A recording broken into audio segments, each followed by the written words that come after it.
When I did my graduate studies at the Middle East Institute at Columbia University's School of International Affairs, I took many courses on the question of the Middle East conflict.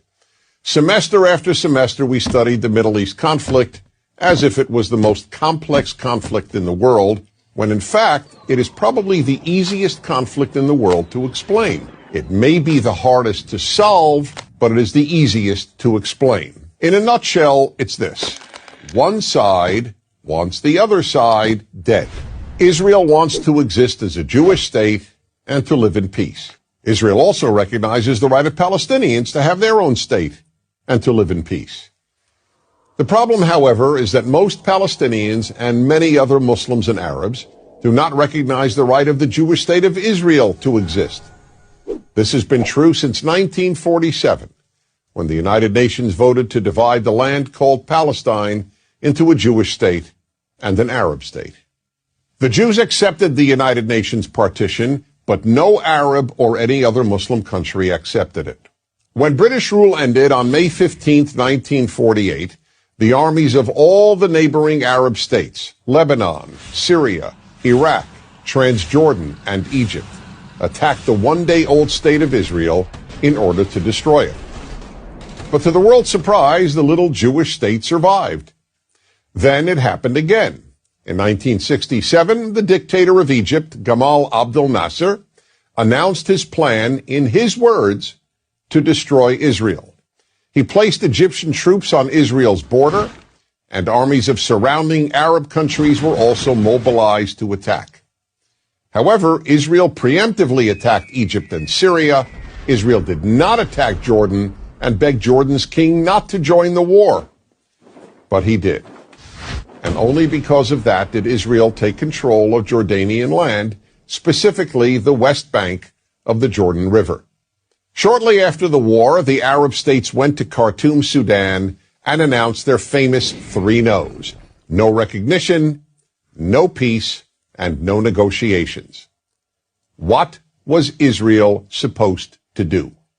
Well, one thing Israel did a little more than a decade later in 1978 was to give the entire Sinai Peninsula, an area of land bigger than Israel itself and with oil, back to Egypt, because Egypt, under new leadership, signed a peace agreement with Israel.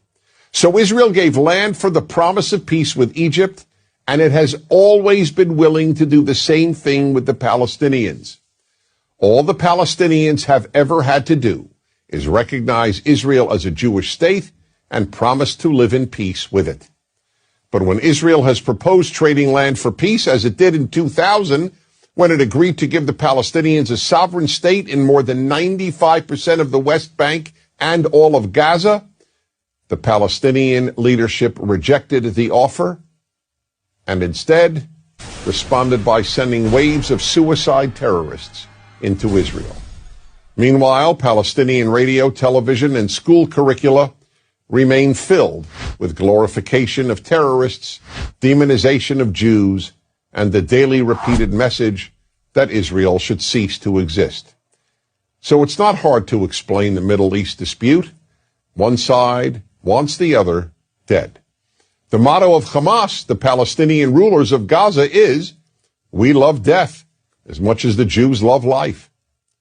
There are 22 Arab states in the world, stretching from the Atlantic Ocean to the Indian Ocean.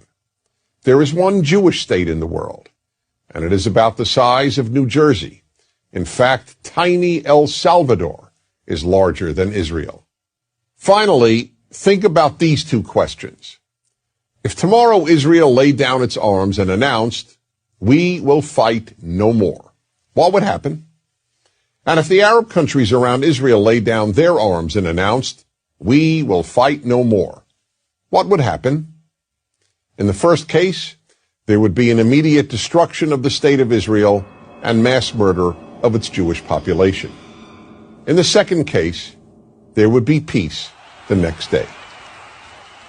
As I said at the outset, it is a simple problem to describe. One side wants the other dead. And if it didn't, there would be peace. Please remember this.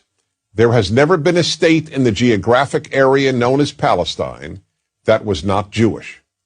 Israel is the third Jewish state to exist in that area.